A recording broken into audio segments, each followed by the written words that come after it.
भगवान शिव बड़े प्रसन्न होते हैं जब उनकी कथा कहीं होती है। ब्रह्मा जी ने कहा ठीक है, अवश्य सुनाएंगे। जब श्रोता के मन में जिज्ञासा जागृत होती है कि हम कुछ सुने, तभी भगवान उस पर कृपा करते हैं। नारद जी ने जब प्रार्थना की ब्रह्मदेव से कि हे ब्रह्मदेव, कृपा करके हमको सुनाइए भगवान शिव का चरित्र। ब्रह्मदेव ने कहा ठीक है नारद, एक बार की बात है, जिस समय आप पूर्व काल में नारद के रूप में ही थे। ये 28 बार कल्प बदल चुके हैं, 28 बार। जिस प्रकार चल रहा है सतयुग, त्रेता, द्वापर, कलयुग में, ऐसे करते करते 28 बार कल्प बदल चुके हैं। और 28 कल्पों में 28 व्यास बदल चुके हैं। और इस बार जो व्यास हुए हैं इसके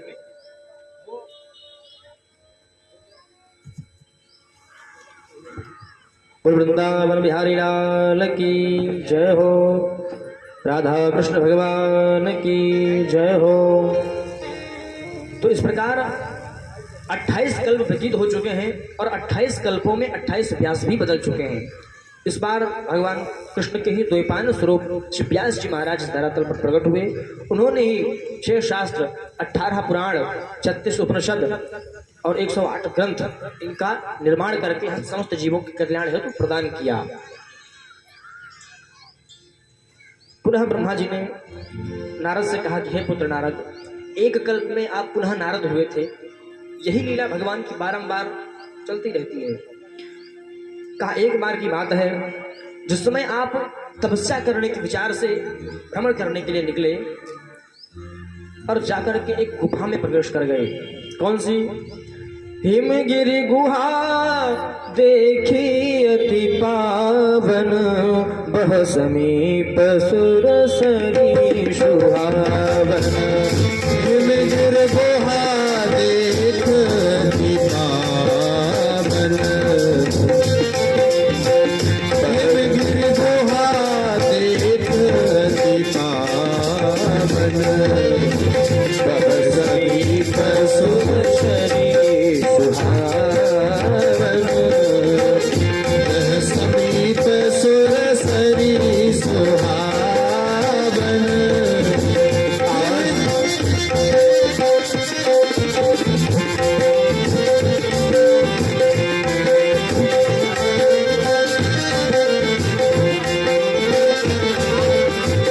आश्रम परम पुनीत सुहावा, आश्रम परम पुनीत सुहावा, आश्रम परम पुनीत सुहावा।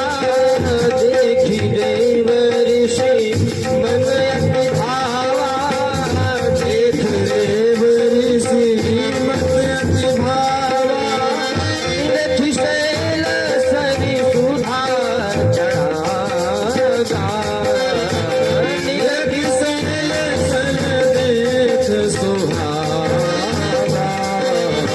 भयो रमापति पद अनुरागा, भयो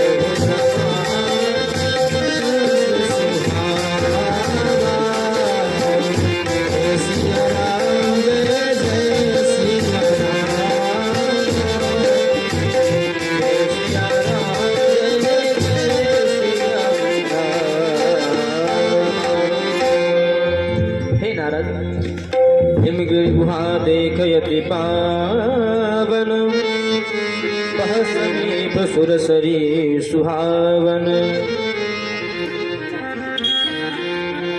एकस्मिन् समये विप्राः नारदो मुनिसत्तमः, ब्रह्मपुत्रो विनीतात्मा तपोर्थम मन आदधे। हे पुत्र नारद, एक बार की बात है, आप भ्रमण करने के उद्देश्य से गुफाओं में, कंदराओं में जा रहे थे। तो उसी समय आपको एक हिमालय राज की गुफा दिखी। कौन सी गुफा? अति पावन। गुफाएं होती तो बहुत हैं, गुफाएं, कंदराएं इत्यादि होती थी, लेकिन वो गुफा कैसी थी? अति पावन थी गुफा। हिमशैल गुहा का प्राश्चित देखा परम शोभन। महाराज बड़ी सुंदर थी। जहां पर माता गंगा की कल कल करती हुई कल्लोल धारा निरंतर बह रही है, सुंदर सुंदर पुष्प शोभायमान हो रहे हैं, भ्रमर गुंजार कर रहे हैं, धीरे धीरे शीतल मंद सुगंध समीर बह रही है। तत्राश्रमो महादिव्यो, वो आश्रम बड़ा दिव्य था, परम पुनीत था आश्रम वो। नारदो तत्व दर्शन, नारद जी ने देखा कि अरे वाह, ये आश्रम बड़ा परम पावन पुनीत दिख रहा है, बड़ा शांत है, बड़ा ध्यानगम्य आश्रम है। इस आश्रम पर ऐसा मन कर रहा है कि यहाँ बैठ करके कुछ क्षण हम भगवान का ध्यान करें, भगवान की तपस्या करें। परंतु नारद जी को तो श्राप था कि 2 क्षण से अधिक आप कहीं रुक नहीं पाएंगे। लेकिन नारद जी जब वहां पहुंचे तो पहुंच करके उनका मन स्थिर हो गया। नारद जी ने विचार किया कि अब यहाँ बैठ करके हम थोड़ा तप करेंगे, भगवान का जप करेंगे, भगवान का अनुष्ठान करेंगे। ब्रह्मा जी की कृपा से नारद जी वहां गए, जाकर के उस स्थान पर बैठ गए और बैठ करके अपने मन को भगवान नारायण के चरणों में लगा दिया।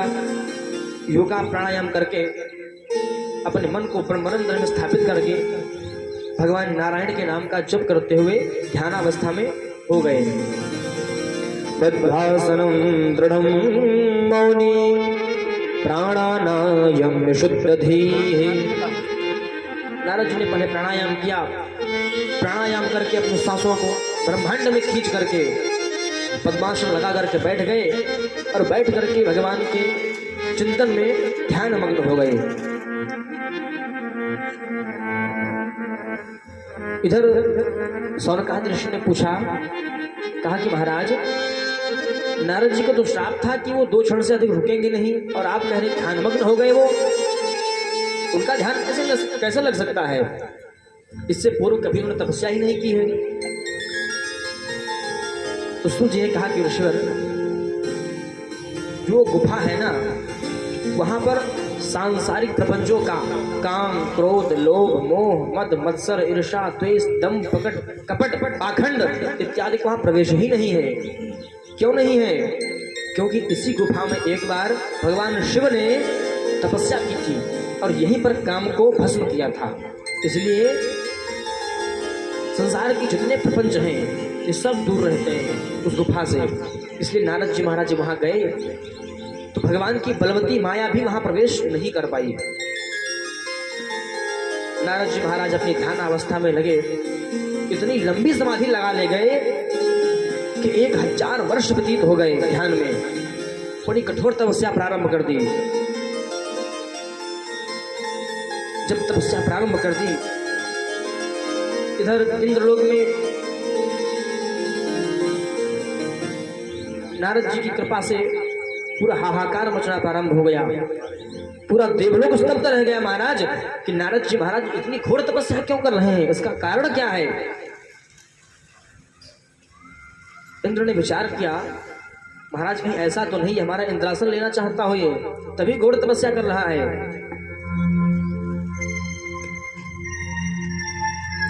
कभी भी कोई तपस्या करता है ना तो सबसे पहले इंद्र घबरा जाता है। इंद्र ने विचार किया कि ऐसा न हो कि तपस्या करके भगवान को प्रसन्न करके हमारा इंद्रासन मांग ले।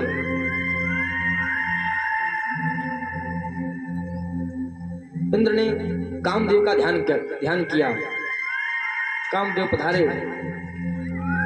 कामदेव ने कहा, महाराज आदेश, आपने हमारा स्मरण किया। इंद्र ने कहा कि हे कामदेव, आप हम समस्त देवताओं के आधार हैं। हम समस्त देवताओं की रक्षा करने के लिए केवल आप ही ऐसे हैं जो सबका हित चाहते हैं। इंद्र बड़ी बड़ी बातें करने लगा, बड़ी प्रसन्नता पूर्वक रहने लगा। वो कामदेव ने कहा, महाराज आदेश प्रदान करिए। इंद्र ने कहा कि हे कामदेव, आप अपने समस्त प्रभाव के साथ में हिमालय राज की गुफा में जाओ, जहां पर नारद जी महाराज तपस्या कर रहे हैं, और जाकर के उनकी तपस्या को आप भंग कर दीजिए। कामदेव ने आदेश प्राप्त किया और अपने समस्त अस्त्र शस्त्रों के साथ सुसज्जित होकर के कामदेव चल पड़ा और जाकर के उस गुफा में पहुंच गया। परंतु जो नारद जी महाराज हैं वो भी परम ध्यान गम्य हैं, परम योग गम्य हैं। वो उन्होंने अपने मन को ऐसा भगवान के चरणों में लगा करके योग प्रारंभ किया, किसी का पता ही नहीं चल रहा है कि बाहर क्या हो रहा है क्या नहीं हो रहा है। और जो ब्रह्मा जी का श्राप था नारद को कि कभी तुम 2 क्षण से अधिक रुक नहीं पाओगे, वो श्राप भी उनका व्यर्थ हो गया। क्यों? सुमिरत हरि श्राप गति बाधी, सुमिरत हरि श्राप गति बाधी,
नारद जी ने ध्यान अवस्था को लगाया तो लगते ही भगवान का जो श्राप था वो बाधित हो गया। सुमिरत हरि श्राप गति बाधी, सहज मन लगी समाधि। नारद जी की अखंड समाधि लग गई। नारद जी को ये तक ज्ञात नहीं हुआ यहाँ पर कौन आ रहा है कौन जा रहा है। इधर कामदेव चला। कामदेव ने जैसे ही उस में प्रवेश किया तो कामदेव के उस हिमगिरी में प्रवेश करते ही चली सुहावनी त्रिविधि बयारी, कान प्रशानु बढ़ावनी हारी, चली सुहावनी त्रिविधि बयारी, कान प्रशानु बढ़ावनी हारी, भातिक सुर नारी नबीना, भातिक नारी नबीना, भातिक नारी नबीना, सवन सकल असकला प्रवीणा, सकल सकला प्रवीणा, सबल सबल सकला प्रवीणा। कामदेव ने जैसे ही प्रवेश किया तो क्या हुआ? चली सुहावनी त्रिविधि बयारी, काम प्रसाद बढ़ावन हारी। जिस प्रकार से कामदेव ने प्रवेश किया तो कामदेव के प्रवेश होते ही त्रिविध बयारी 3 रूपों वाली काम, क्रोध और लोभ रूपी हवा चलनी प्रारंभ हो गई। बड़ी शीतल हवा बह रही है। काम का ऐसा प्रभाव होता है। जैसे ही प्रवेश किया कामदेव ने, प्रवेश करते ही समस्त देवता विचलित होने लग गए। समस्त पशु पक्षी देव तरुज नाग किन्नर गंधर्व सब मोहित होने लग गए। ब्रह्मादि अप्सराएं नृत्य करने लगी। सब कुछ जानने के बाद में सब कुछ वहाँ चलता रहा, परंतु नारद जी महाराज वहाँ कुछ भी ज्ञान नहीं हुआ नारद जी को यहाँ क्या चल रहा है और क्या नहीं चल रहा है। जब दिव्य कामदेव ने अपने अस्त्र शस्त्रों के द्वारा नारद जी पर प्रभाव डाला, लेकिन फिर भी भगवान की कृपा से कामदेव का एक भी प्रभाव नारद जी के चित्त में नहीं पहुंचा। जब बहुत प्रयास करने के बाद में कामदेव नारद जी पर विजय नहीं प्राप्त कर पाए, तो कामदेव ने विचार किया कि अरे महाराज, भगवान का इतना दिव्य भक्त है और इसकी इतनी अखंड समाधि लगी हुई है, इसको मिला तक नहीं पाए। कामदेव भगवान की कृपा से नारद जी के चरणों में गिर पड़ा। त्राहि मां, हे प्रभु हमारी रक्षा करो। नारद जी महाराज की योग निद्रा जागृत हुई, ध्यान मग्न अवस्था से जागृत हुए। जागृत होने के बाद में नारद जी ने पूछा, अरे हे महाभाग आप कौन हैं? कामदेव ने कहा, प्रभु मैं कामदेव हूं, यहाँ पर क्यों आए हैं आप? कामदेव ने कहा, प्रभु हमको इंद्र ने भेजा था आपकी तपस्या को नष्ट करने के लिए, भ्रष्ट करने के लिए। तो नारद जी ने कहा, क्या हुआ, प्रयास नहीं किया आपने? कामदेव ने कहा, प्रभु आप इतने परम तपस्वी हैं, परम ज्ञानवान हैं, परम धैर्यवान हैं, आप जान तक नहीं पाए। हमने अपने सारे अस्त्र शस्त्रों को आप पर प्रयोग कर दिया, लेकिन आपकी समाधि अखंड लगी रही। आपकी जय हो प्रभु, आपकी जय हो। आपसे बड़ा विश्व विजयी, काम विजयी, लोभ विजयी, क्रोध विजयी हो ही नहीं सकता है। अब नारद जी महाराज बड़े प्रसन्न हुए। अरे वाह, हमने काम पर विजय प्राप्त कर ली। जब नारद जी प्रसन्न हुए तो कामदेव ने विचार किया, अब समय यह अच्छा है हमारे लिए, अब हम नारद जी के मन में प्रवेश कर सकते हैं। देखिए, कोई भी व्यक्ति हो, अगर उसकी आप प्रशंसा करने एकदम से लग जाएं, कोई साधारण सा व्यक्ति हो या कितना विद्वान व्यक्ति हो वो, और उसकी आप प्रशंसा करने लग जाएं, तो उसके मन में अहंकार जागृत हो जाता है कि अब तो हमने काम पर विजय प्राप्त कर ली है, मैं धनवान, मैं बलवान, मैं पहलवान। कामदेव ने विचार किया कि अब नारद जी के मन में जो है प्रवेश पाया जा सकता है, क्योंकि अब ये काम के वशीभूत तो नहीं है, परंतु अहंकार के वशीभूत हो गए हैं। कामदेव ने उसी समय बढ़िया मीठी मीठी बातें नारद जी को चिपकानी प्रारंभ कर दी। और तुलसीदास ने लिखा है, तात तीन यति प्रबल खल, कौन कौन से? काम क्रोध मद लोभ, मुनि विज्ञान धाम में, करहि निमिष महु क्षोभ। मनुष्य के जीवन में 3 व्यसन सबसे खराब होते हैं, काम, क्रोध, लोभ और मोह।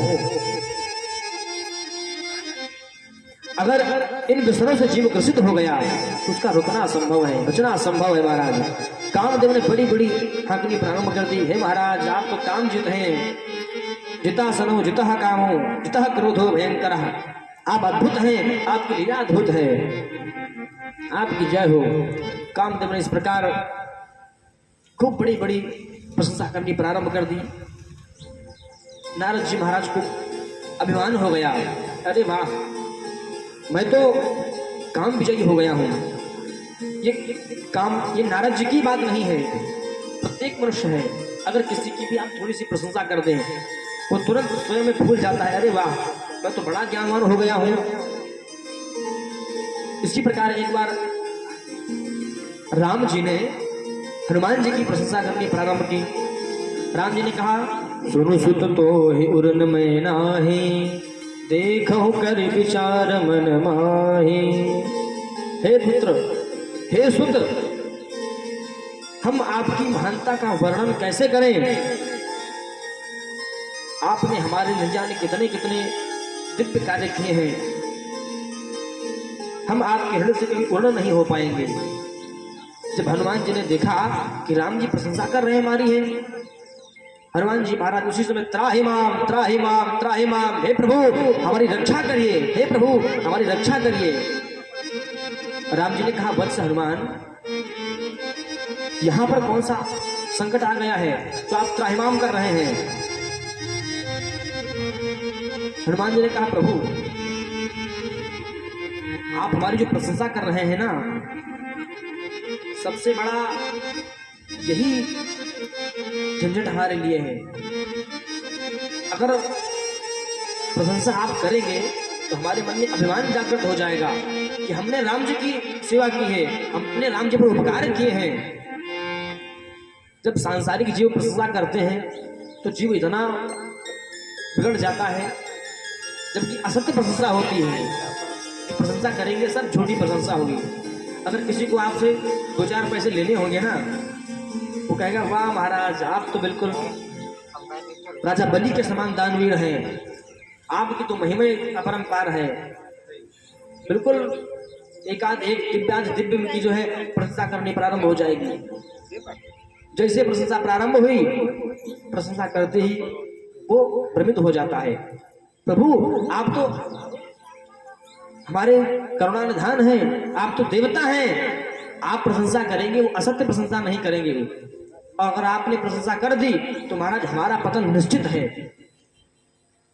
हनुमान जी ने कहा कि महाराज आप इतना भयभीत क्यों हैं, पहले ये बताइए। कहा भयभीत का कारण यही केवल है कि आप हमारी प्रशंसा न करें। अच्छा ठीक है। जब आप लंका गए थे तो लंका में आपने इतने बड़े बड़े निशाचरों का अंत कर दिया, वहां पर आप त्राहिमाम नहीं बोले, पूरी लंका को नष्ट कर दिया, तब भी आप त्राहिमाम नहीं बोले। लेकिन हमने प्रशंसा क्या कर दी, आप त्राहिमाम बोल रहे हैं। उसी समय हनुमान जी चरण पर्यो प्रेमाकुल त्राहि त्राहि भगवंत, हे प्रभु त्राहिमाम कृपा करके हमारी प्रशंसा न करें, कि प्रशंसा हमको हजम नहीं हो पाती है। हनुमान जी ने कहा अगर आप प्रशंसा करेंगे तो हमारे मन में अहंकार आ जाएगा, जब अहंकार आ जाएगा तो हमारा पतन हो जाएगा, और जब पतन हो जाएगा तो हमको गिरना पड़ेगा। तो महाराज अगर गिरने पड़े हमको तो आपके चरणों से अच्छा स्थान और क्या हो सकता प्रभु है, हम आपके चरणों में ही गिर पड़ेंगे। चरण पर्यो प्रेमाकुल त्राहि त्राहि भगवंत। हनुमंतलाल जी महाराज चरणों में गिर पड़े। भगवान ने उठाकर हृदय से लगा लिया कि वाह ऐसा पुत्र और भक्त होना असंभव है इस युग में। एक बार किसी भक्त ने कहा प्रभु आप ये बताइए, हमारी कोई हल्की भी प्रशंसा कर देता है तो हम तो एकदम फूल के गुब्बारा हो जाते हैं, प्रशंसा अपनी सहन नहीं कर पाते हैं, परंतु आप कि तो पूरा संसार प्रशंसा करता है। प्रभु आप करुणानिधान हैं, दया के सागर हैं, दीनानाथ हैं, दीन बंधु हैं, कितनी प्रशंसा आपकी लोग करते हैं, आप भी अहंकार नहीं आता है क्या महाराज? तो राम जी ने कहा कि भैया ऐसा है कि उतना ही भोजन करना चाहिए जितना हजम हो जाए। हमारे पास वो क्षमता है कि संसार कितनों प्रशंसा करे, हम उस प्रशंसा को हजम कर लेते हैं। उतना ही खाना चाहिए जितना हम हजम कर लें। सांसारिक जीव हैं वो प्रशंसा हजम नहीं कर पाते हैं, हमारे पास क्षमता बड़ी है, हमारा प्रभाव बड़ा है, इसलिए कोई कितनी प्रशंसा करे हम कभी उसमें भ्रमित नहीं होते हैं। बोल राजा रामचंद्र भगवान की जय हो। इस प्रकार आज कामदेव ने नारद जी की बड़ी दिव्य महिमा गाई। नारद जी ने विचार